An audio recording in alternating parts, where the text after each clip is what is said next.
Welcome, listener. How are you? I'm glad you're doing well. My name is Aaron Richmond, and of course, you're listening to Aaron's Opinion, the podcast for blind people where we talk about critical issues in the blindness community from around the world.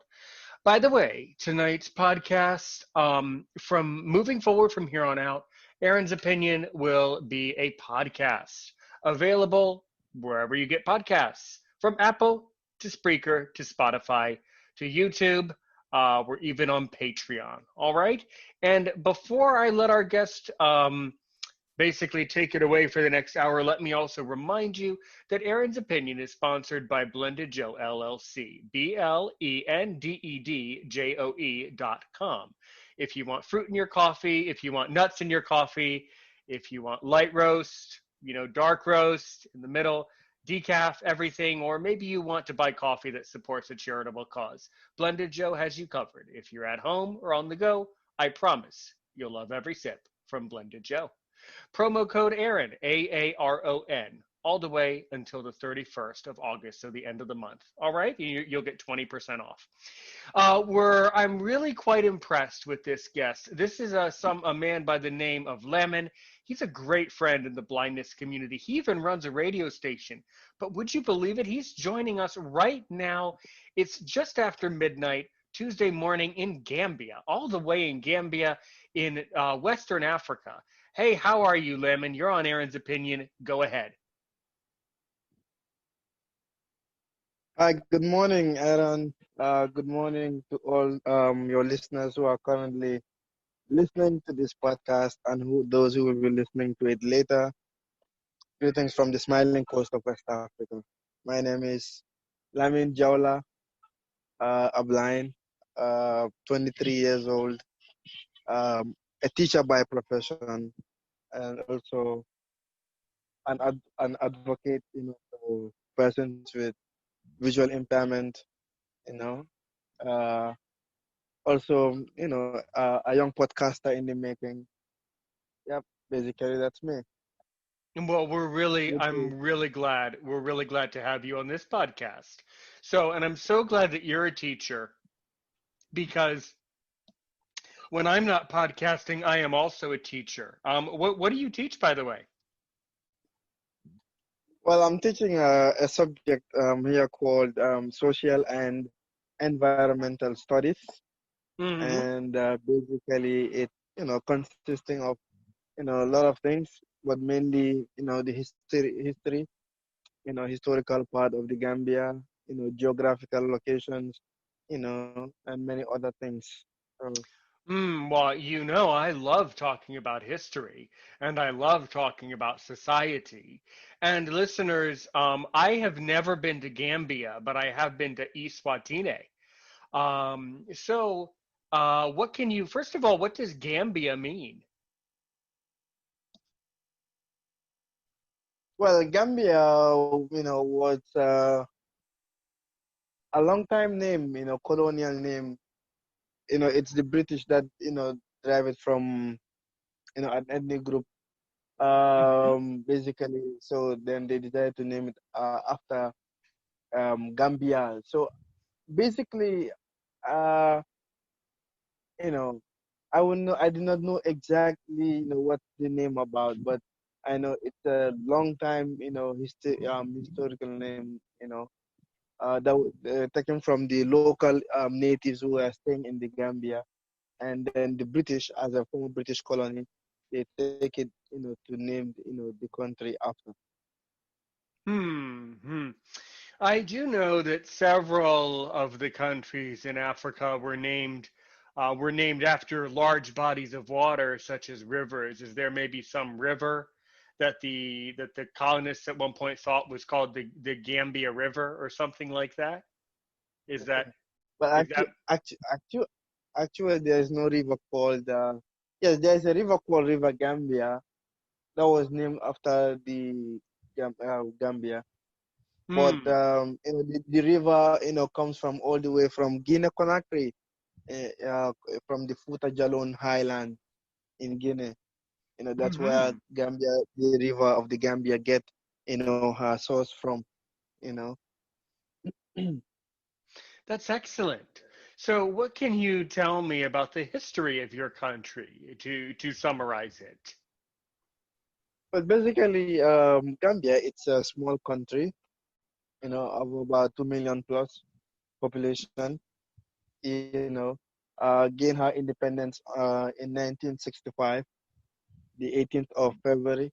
It's a British colony. We have, three presidents. Currently is the third one who is currently, you know, going on his mandate. Our capital name is Banjul. You know, and we have seven administrative areas. That is the Banjul City Council, the Kanifing Municipal Council, the West Coast Region, Lower, Upper, and North Bank, you know, region. So, in American English, we would say those are states or like provinces.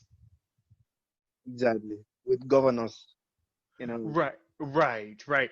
Now, are each of those provinces run by like a mayor or a governor, or who runs these provinces? yes, in the two main areas that are closer to the capital, we can say the urban centers are run by the mayors, you know, and the others who are inland are run by governors. Good, good. We have a And governor. and these mayors or governors, are they elected for like 8-year terms? What can you tell me maybe about the constitution of your country? That's a very interesting thing. Well, yeah, the mayors are elected for a period of 5 years. They are going to serve, for a period of 5 years. They will also have what we call ward councillors. These are the people who will be helping them, uh, you know, to tell them information that is going around, the various communities, what they need in terms of infrastructural development and many other things. Likewise, also, the president is also elected for a period of um, 5 years. Before, it does not have any mandate, any period of time. But currently, they drafted a new constitution, and that constitution will be having two-term mandates, just like the United States of America. Well, our country has a very actually a relatively short constitution, but our presidents can be in power for up to 8 years. So you can do 4 years and then get reelected for another four, and then your 8 years are done, and then you retire.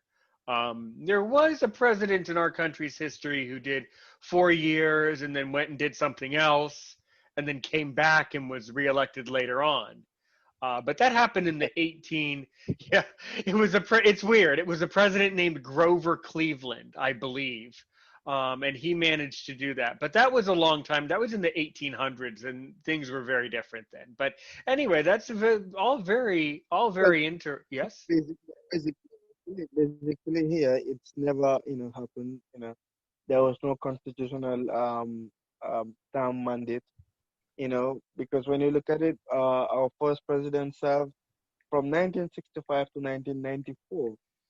You know, can you imagine how long it is? So, and 1994 there was a coup that was held by soldiers, and it was headed by one Yahya Jammeh. I know many listeners in the United States, who normally follow world news, would heard of that name. In 2016, which Gambia did, that historic election to topple, after 22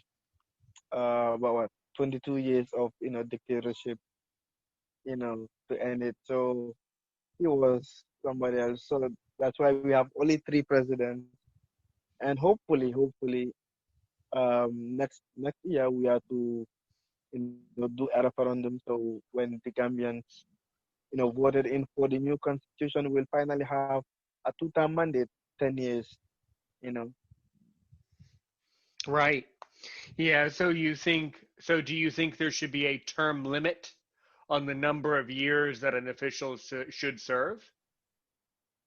Oh yeah. You would say that, that would, make people, or politicians, to work, towards the development, of the country, because they don't have much time and nobody guarantees them, for being the president forever. So they would really that I think that's very good, as somebody who believes in, democracy, and yeah, it will promote good leadership, perhaps, just for a small country like the Gambia, and the situation we are in. So it will make, our, leaders to work hard. They would know that they don't have much time to stay, and that's it.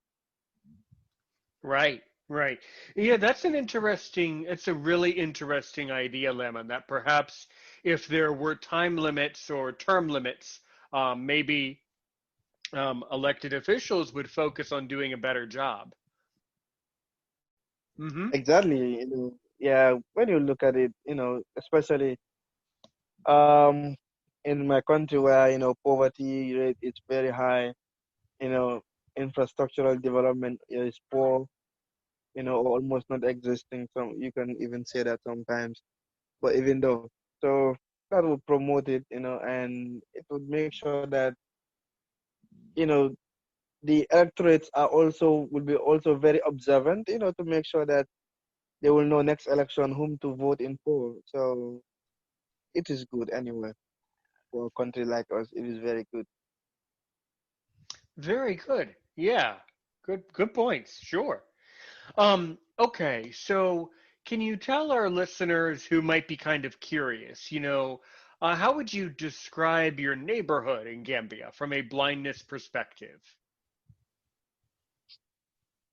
Well, from a blindness perspective, my neighborhood, it's rough, especially currently we are in the rainy season in Gambia here. So all the highways are flooded with water. Even our local community ways, they are all filled with water. With sharp objects like stones thrown everywhere. Sharp objects. Different objects are thrown on the way. So basically, one can describe it as a very rough neighborhood I am. And that applies to many of the visually impaired blinds also around the country too. Sure. So let's get into that. So, by the way, would you like to tell our listeners how you became blind? By the way, I was born blind. I was born with glaucoma. Hmm. Well, listen, I was born blind, but actually here I did not know what was really the cause of my blindness. I don't think I've ever did that test to know whether what causes me to be a blind. So the only thing I know is that I was born blind. All right. Yeah. So yeah. And so, what can you tell us, about your experience in life, going to school and things like that. I mean, I can imagine some things, but I want you to try to tell our listeners what it would be like, you think, growing up blind in Gambia. Hmm. Well, growing up, blind in Gambia, is something that is, very difficult. You know, perhaps sometimes as a young person you would not understand certain situations, but if you reach up to this stage where we are currently, you would understand, you'll get to know many things. Well, it's rough basically. It's rough, from the neighborhood. In fact, sometimes, from your family, if your family are not, very well aware, of current, situations, sometimes it would be, a hard thing to be